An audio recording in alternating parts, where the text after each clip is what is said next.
You should never have come tonight." That was what she said, not loudly, not dramatically, just close enough that only I could hear her. Her lips barely moved, her smile never faltered, and the photographer just a few feet away kept snapping pictures as if nothing unusual was happening. Her perfume hit me first, sharp and expensive, the kind meant to announce wealth before words ever could. Then she tilted her wrist and let the wine pour. It wasn't sudden. It wasn't an accident. It was slow, deliberate, controlled. The dark red liquid spilled down the front of my pale dress, soaking into the fabric, spreading outward, cold and heavy against my skin. I could feel it pulling the dress downward as gravity did the rest. For half a second, the room didn't react at all. I heard the liquid drip onto the polished floor. I heard my own breathing.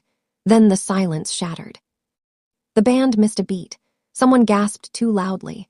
Chairs scraped against the floor as people turned in unison. Conversations snapped shut mid-sentence. Every eye in the room found me at the same time, and I felt their attention like weight pressing down on my shoulders. She didn't step back. She didn't look shocked or embarrassed. She stood there completely relaxed, chin slightly raised, eyes bright and watchful. She was waiting for something, tears, a shout, a frantic retreat to the bathroom. She wanted proof that she had won. I gave her nothing. I didn't reach for the stain. I didn't look down. I didn't move. I stood there and let the wine finish dripping from the hem of my dress onto the marble floor. Somewhere behind me, someone laughed nervously, the sound sharp and out of place. I glanced at my watch. It read 9:12 in the evening. In that moment, with the room holding its breath and the humiliation hanging in the air like smoke, I made a quiet decision. By 9:18, this wedding would no longer exist in any legal, contractual, or practical sense. I didn't feel angry. I didn't feel panicked. I felt calm. That calm confused people. The silence stretched longer than anyone expected. Guests shifted in their seats, uncomfortable, disappointed. They wanted a spectacle. They wanted the awkward sister to break down in front of everyone. They wanted something messy they could whisper about later. I denied them that satisfaction. She laughed instead, light and musical, a sound she had perfected long before this night. She snapped her fingers toward a passing server without bothering to make eye contact. Her voice was sweet, almost kind, just loud enough for nearby guests to hear. She asked for a napkin, maybe soda water, though she doubted it would help fabric like that. She commented on how some materials just weren't meant for formal events, how cheap things show their flaws under pressure. A few people chuckled. She waved her hand dismissively and turned her back on me, already accepting murmured sympathy from her bridesmaids, who clustered around her as if she were the victim. That was when her mother stepped in. Not my mother, hers, a woman who had built an entire career on corporate authority and quiet intimidation. She reached for my arm and gripped it firmly, nails pressing through the fabric of my sleeve. Her smile stayed in place for the benefit of anyone watching, but her voice was sharp and low. She said we needed to move me somewhere less visible. She said we couldn't have distractions ruining the atmosphere. She didn't ask if I agreed. She steered me away from the head table, past towering floral arrangements that cost more than my rent, past crystal glassware and soft lighting, past guests who pretended not to stare while starring anyway. She pushed through the swinging doors into the service corridor, where the air changed instantly, hotter and louder, carrying the smells of oil and metal and disinfectant.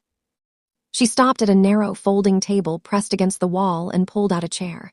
The vendor table. The place where the people who made the night work sat quietly out of sight. A sound technician ate from a paper tray without looking up. A photographer adjusted his equipment with mechanical focus. This was where people were placed when they were meant to disappear. She told me to stay there and not speak to anyone important. She said I'd already caused enough disruption and that I should be grateful I wasn't asked to leave. Then she smoothed her dress and walked away without another glance. I sat down. Across the room, barely 15 feet away, my brother stood near the bar holding a glass of champagne.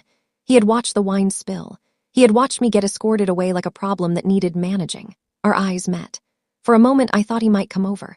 I thought he might say something, do something, anything. Instead, he raised his glass, took a slow sip, and turned his back. Something inside me went quiet. The sting I'd been bracing for never arrived.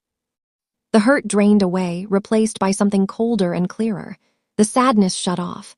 Focus took its place. I watched her then, glowing at the center of the room, laughing easily as if nothing unusual had happened. To everyone else, she was just a stressed bride having a moment. But I knew better. People like her don't lash out randomly. They calculate. She had walked into that ballroom feeling outmatched. She was marrying into money she didn't grow up with, surrounded by people she believed would always see her as temporary. She needed control. She needed to establish dominance before anyone could question her place. So she scanned the room for the safest target, the one person she could humiliate without resistance. She found me, the quiet sister, the one who didn't compete, the one in a simple dress who didn't demand attention. Public humiliation wasn't cruelty to her, it was strategy. She made one mistake. She assumed quiet meant powerless. She assumed being seated with staff meant disposable. She forgot who actually runs a room like this. In places like this, the vendor table isn't the bottom, it's the nerve center. It's where the people who keep everything moving sit. I unfolded the linen napkin on my lap and watched the staff move through the room with practiced efficiency. Servers, coordinators, security, every one of them trained by me, paid by me, loyal to me. I checked the time again. 9:16, that was enough waiting. They thought I had nothing. They had no idea they were standing on ground I owned. I don't work assistant jobs. I don't manage events. I specialize in distressed commercial property. I buy failing resorts, bankrupt hotels, venues banks are desperate to unload. Years earlier, I purchased this place when it was a legal nightmare wrapped in peeling paint and debt. I rebuilt it quietly, carefully, without announcing myself. I turned it into one of the most sought-after venues on the coast. I never told my family. I kept my car old and my lifestyle modest because I knew exactly what would happen if they knew. If my brother knew I had money, he wouldn't see a sister.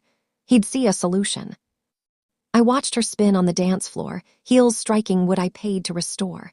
She looked radiant, untouchable, and the ledger in my mind opened.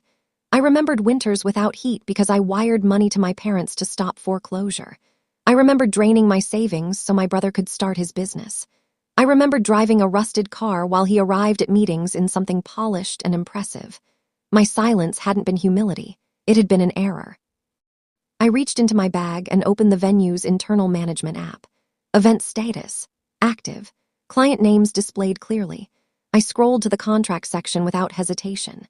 Section 22D, Conduct and Harassment Clause.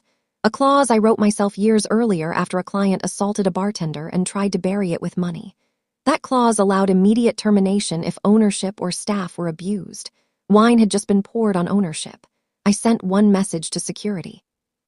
Execute 22D immediate. The shift was almost instant. The music cut mid-note.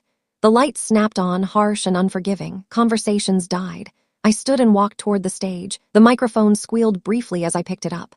I said 3 words, calm and clear. I said I was the owner. The room collapsed into silence. Faces shifted from confusion to disbelief. I terminated the event. I gave them 10 minutes to vacate the property. Panic erupted. She screamed. Her mother threatened. My brother tried to control the narrative. He said I was unstable. He said I was lying. He said I was jealous. I didn't argue. I let the documents speak. I cast the files onto the screen behind me. Deeds, mortgages, loan statements, names, dates, amounts. The truth displayed larger than their denial. The room shifted again. The laughter vanished. The arrogance drained from faces. Security moved with purpose. People began to leave, quietly at first, then faster. She tried to rush the stage. Security stopped her. Her mother shouted legal threats that meant nothing. My brother stood frozen, staring at the screen, realizing too late what he had ignored. When it was over, the room felt different. Emptier. Quieter. Honest. I poured myself a glass of wine and stood alone, the stain on my dress drying, no longer heavy. The debt remained. The relationship did not. Some power is inherited. This kind is bought.